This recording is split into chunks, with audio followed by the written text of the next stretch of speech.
The 10-minute drill. This is a big one. Covered by Universal Roof and Contracting. The difference is universal. On 1010XL. Let's go, let's go, let's go. Hit it. Now, just for clarification on our old acquaintance song,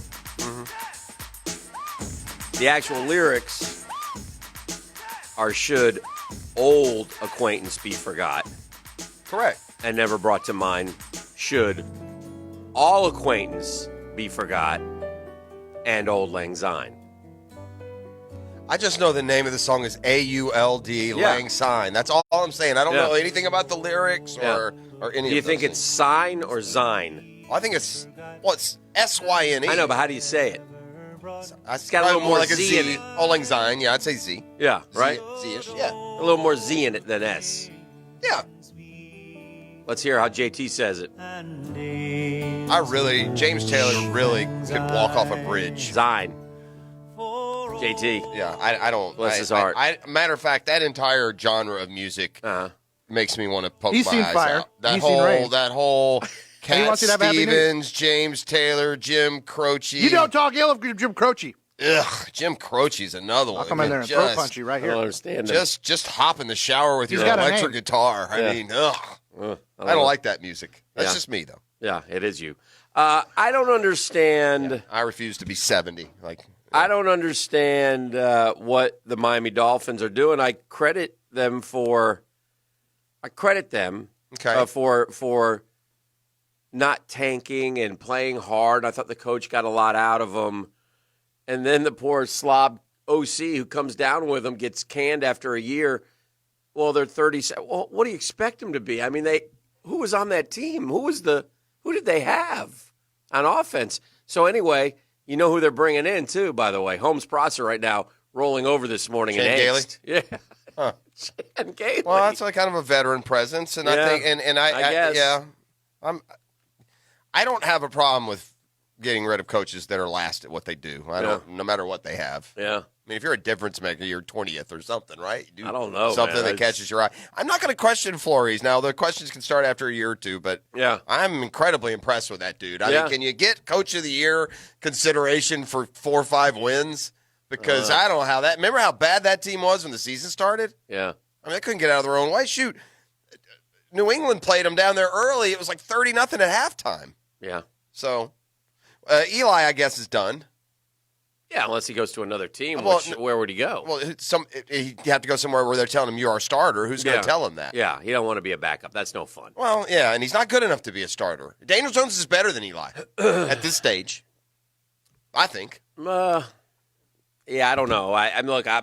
You got to go with Daniel Jones. If Daniel Jones played a full year, how many? I don't know. Yeah, probably a little bit better. Yeah, I mean that's okay. Well, I mean Daniel Jones had more touchdowns than Gardner Minshew, the only rookie who did. Yeah, one of the things, too, a point of clarification on Gardner Minshew with the interception rate, which you talked about, which was dead on and impressive, but don't forget the fumbles. He hadn't had those in a while, too. but you're right, earlier in the year especially. Well, he did have one on Sunday. Yeah. And unfortunately, he wouldn't have if they didn't challenge, but it was a smart challenge by but Doug they got Marone. the ball back, so that's not a turnover. Yeah. What is going on with the Broncos and ownership over there? I'm not aware. I haven't followed that story at all. Well, as you know, the owner was Pat Bowlen. He passed away. Yeah. And I thought the family would be The family's kind of fighting over it, you know. So they brought in a 29-year-old Brittany Bowlen back into the organization with the plan for her to take over 29 her late father. Yes. Wow. Selling is an option. We've told the beneficiaries that because if Brittany were to succeed and take over for her father, everybody else is going to have to sign off on that. What about Peyton buying them? What about Peyton putting together a group to buy the Broncos? That may not be a requirement, but it's going to be necessary from the trustee viewpoint. That's why a sale is a possibility given the circumstances we are in. If they are all not going to agree to Brittany running the team, it seems to me that we're headed for more battles. And at that point, I know Pat would have preferred the team be sold. So he has 7 children from 2 marriages, and his brother all own portions of the team.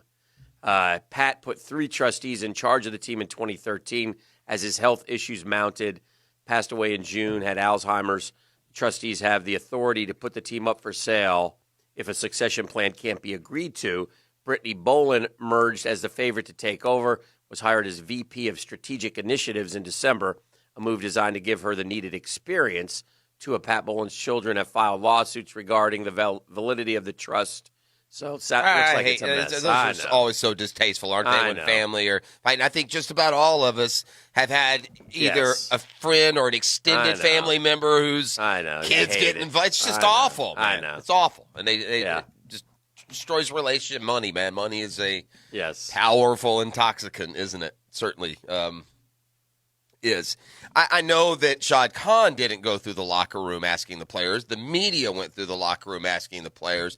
But to me, the most meaningless opinion in the world when it comes to changing a coach is the player's opinion. Oh, right? Yeah. Because I would almost look at it like this. I would invoke like the wartime metaphor that often gets assigned to football, the battlefield. But imagine you had a general who took his troops into battle, and they just constantly just got whacked and destroyed and lost ground. Yeah. Would the Army, would the 5-star come in and ask the troops, "You want to stick with this guy?" Or would they make a decision? Well, I always look at it. But again, that's media. That's not Shad. No, but yeah. And I always you ask the questions because you want your opinion. The other thing is, what do you think the players are going to say? Or what if he comes back? I wish they ought to get rid of him. He's terrible. Now, listen, I will tell you that I've talked to a player or two who would like to see change. So they're not going to go on record though, and then I understand that. And but the bottom line is they ought to love Doug Marrone because Doug Marrone gave them an easy ride in 2019, in my opinion. They ought to love the coach because he allows them to get paid to be terrible. You repaid him with 6 wins, so your opinion doesn't mean much to me. Yeah, I don't as like much that as I. Let me ask you a question. You tell me, is this true or false? Mm-hmm. Okay. False. There's a part of me that you'll say false. Mm-hmm. Players coaches can't win. Players coaches stink. I don't want a players coach. Tell me who's a players coach who wins? Yeah, consistently. And I would tell you that if you name one, he's not as much a players coach as you think. Yeah, like I would say, like Pete Carroll is to a degree, but he'll lay it down and get rid of people, and Yeah. I don't know. It's hard to say who. That's probably an unfair term because you can't really. True. You can't but really listen to some of these comments. Give me somebody who's just a player's coach. I'm trying to think. Yeah. Gus Bradley. Yeah. Doug Marrone the last 2 years and this year in particular. Gus Bradley came in and tried to do it. Let men be men, but they're not ready. In a different way, but he didn't have, in my opinion, he didn't have enough leaders on the team to do it. He was I really like Gus Bradley, and I really liked his approach. But in the end, they're young kids too. Yeah. They're not. You need a grown up in the room. Yeah, and they didn't have any of those, and so they got So when you make the mistake, Gus would correct it in a loving way, in a kind way, and that's what Doug has done this year. And then they'd make the mistake again. I'm almost nauseous though reading the comments from the locker room. I don't mean to make too much of it, but my God, I don't need players selling me on we're together and family and love. Be quiet. Well, just like Nick Foles, I don't care about your humanity, bro. Yeah. I care about your passes. Yeah. I don't care if you're at peace. You stunk this year. So and I'm not cold. I don't wish badly, but I don't think fans really care what your feelings are. I mean, it's NFL, right? Well, it depends. I mean, look. We talked to Tony yesterday, and one of the questions that I asked him was about the locker room, and I believe it is a better locker room with the with some of the major distractions out of there. Look, Jalen Ramsey's a great player. We've never doubted it, but he was poison in that locker room for a while. He wouldn't, you got an unbelievable leader in Calais Campbell, and they all made fun of him behind his back. I mean, that's just known fact. Made fun of him in what way? Just the way, how company man. That kind of thing, and so, I don't know. So I think some of the distractions were eliminated, and the Jags can go forward, and we shall see. There was a tweet yesterday from a guy with the Giants who said, and speaking of as you get ready, who was what, and that we'll never know with the departed Tom Coughlin that they. In the Jags pre-draft that Coughlin was the one who's wanted Lamar Jackson and loved Lamar Jackson, and he was the lone voice. So it's interesting, and we talked about that yesterday, how listen. Fans are misinformed on their Coughlin angst. There's been a lot going down there that belongs to the people that are still there. Yes. And Coughlin wasn't responsible for it. I assume that Shad knows all this and will be I would think he would be aware. Yeah. So that'll be interesting. Again, and I've never it is a loud consensus from the fans, from media, that there needs to be a house cleaning. I mean, the only person who apparently doesn't think this is Shad Khan.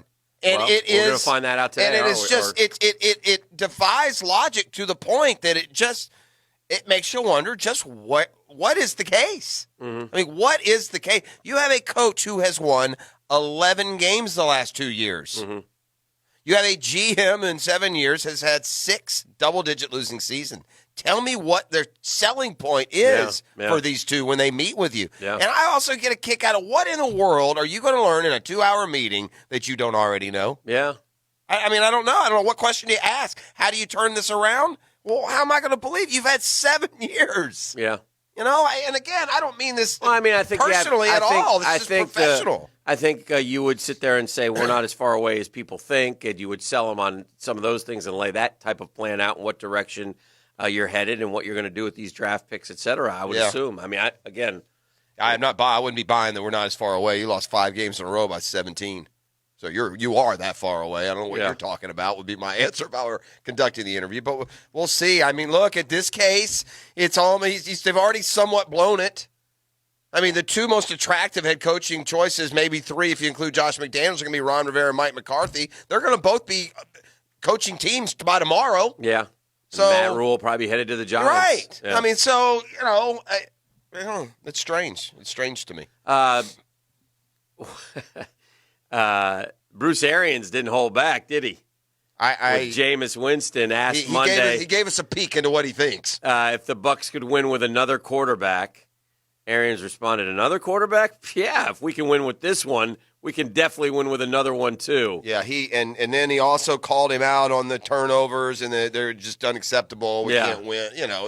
He's right. And he showed that if we had anyone – listen, when you're longing for the services of Blaine Gabbert so that you can bench the guy, then you're not having a good situation. And he also said that. I would have benched him if Gabbert didn't get correct. hurt. Oh. Right. And if he stays here, he will not have the leeway. He also said that. Yeah, he throws 2 picks to start a game. Jameis deserves it. Jameis's reaction Sunday was way unprofessional, uncalled for. Well, who are you kidding, Joe? Yeah. That was. You threw 30 picks. You're going to sit here and claim what you would be without him? Yeah. Well, no kidding. Yeah.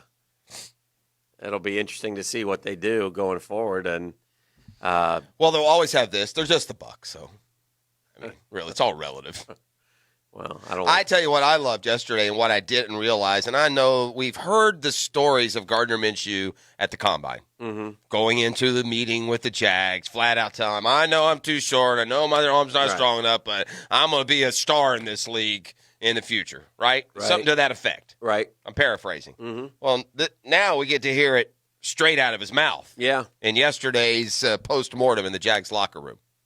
Obviously, I think the biggest thing for me is helping my team win, and I did that better than any rookie quarterback, so that gets me fired up a little bit. But, you kind of can't help but compare yourself to those guys, especially when they get taken before you. You kind of always have that chip. I still remember guys that got offered, to schools I wanted to go to, and I didn't get those opportunities, so I still remember that. So you just you take that with a grain of salt, and obviously want to. It's not all about what you do year one. Hopefully continue that in next year and many, many more. You also said I'm going to be a great quarterback in this league. Yeah, I know what I am. I know I'm going to be a great quarterback in this league. I know I'm going to be a great quarterback in this league. And then he walked out, got in an RV, and drove off to go on a little getaway for about 3 weeks. He's going out to Naples, going to work on his game there, too.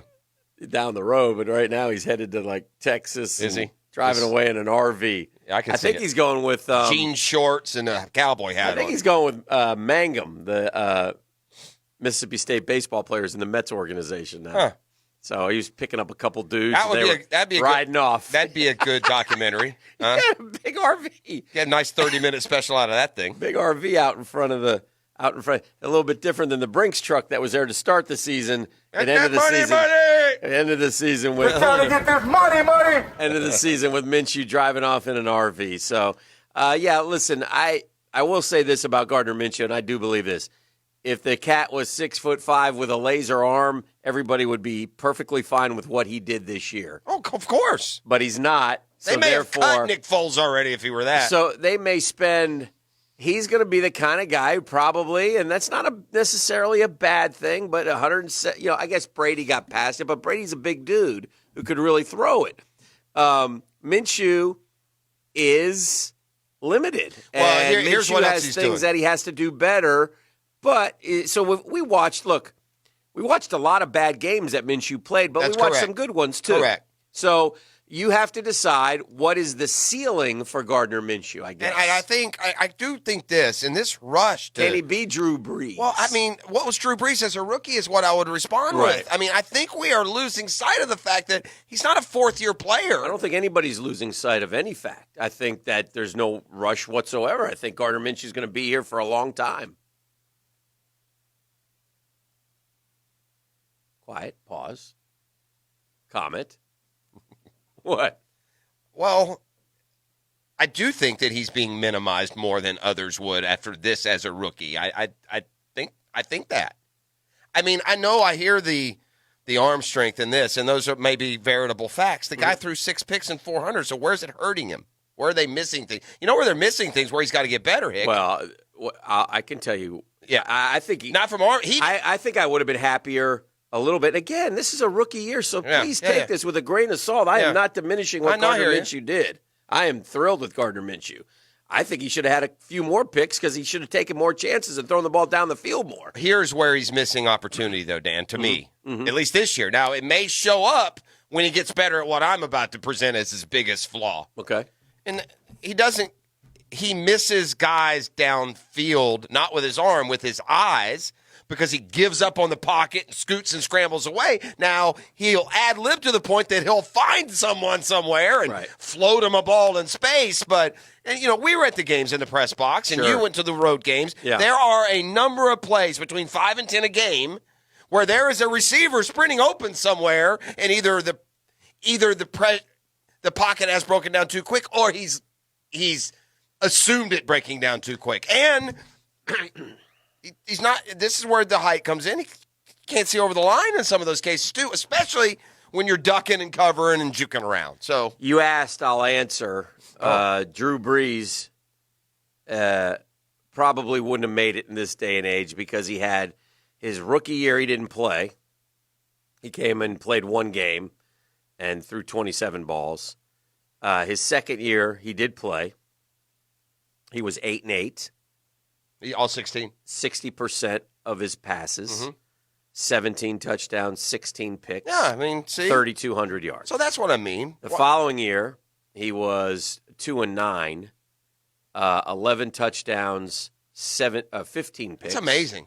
What happened? 57% of his passes. Now, was he playing hurt and that got better? What? I mean, does Drew Brees ever explain how does that happen? In 2004, this has got to be shocking you revisiting this. Well, those three years. Yeah. Okay, if he came off that year, in this day and age, team maybe makes a change.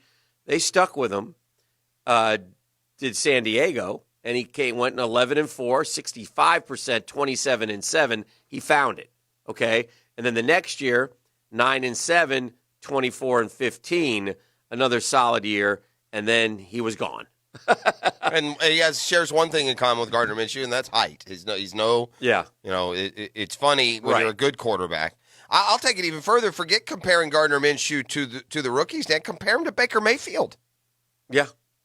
Better year. Same size, better year. Yeah. Baker Mayfield. 20 picks for Baker, 21-20. Took a big step back this year. Yeah, big step. So, I mean, there's no rush here whatsoever with Gardner. He's on a rookie contract. Yeah. He's a great bargain, man. We'll ride with Gardner for a while. I guess what I'm saying is when he does have those bad games, I don't think it's just him. You know what I mean? This isn't a great team. And like you said, you got Drew Brees there starting his career going, 10-24 or whatever, and they stick with him, and you add some pieces around. And Gardner Minshew won 6 games with this ragtag team. That can't be lost. But We also watched him go to London and score 3 points and play games of that ilk. So. And it's funny, and we're all guilty of this. You notice that on your team, and you don't notice there are a lot of great quarterbacks around the league that had a couple of those games this year. Sure. And Aaron Rodgers went to San Francisco, couldn't produce a point. But we watched, Tampa, the Chargers, even the Oakland game to some extent. Atlanta was not very good at all. And then he found it again to close it out. So anyway, lots of concepts and rationalizations to talk about today. We're just getting into it. Do I understand that Get Smart John is making a special? Yes, brought to you by the U.S. Postal Service as we mail it in for hour number 3. He will be here. Yeah. For about 20 minutes. Look about forward 20 to that. minutes. We're going to do extra trivia today. That'll be fun. Beef, do you have a gift to give away? I do, Dan. One if by land, 2 if by sea. I'll take caller number 3. Okay. For the air. As one lucky Guggen for their next getaway from Jacksonville Park at USAPark.net. We got on us. FSU plays in the bowl game today. Yeah, Tony the Tiger Sun Bowl, 2:00, baby. CBS 47. Big news yesterday, though. Oh, huge news! Big day for FSU. Big day, man. Really good day. Big day. I mean, I tell you this, FSU fan, you had the best day yesterday that you've had in about 2 years. And many of you may not even be aware of what a great day you had. You better be aware. But we're going to tell you what happened yesterday that made it an unbelievable. FSU won their offseason with yesterday's day. We'll tell you why when we return. It's a Coughlin Truck Accessories Tuesday. This is The Drill.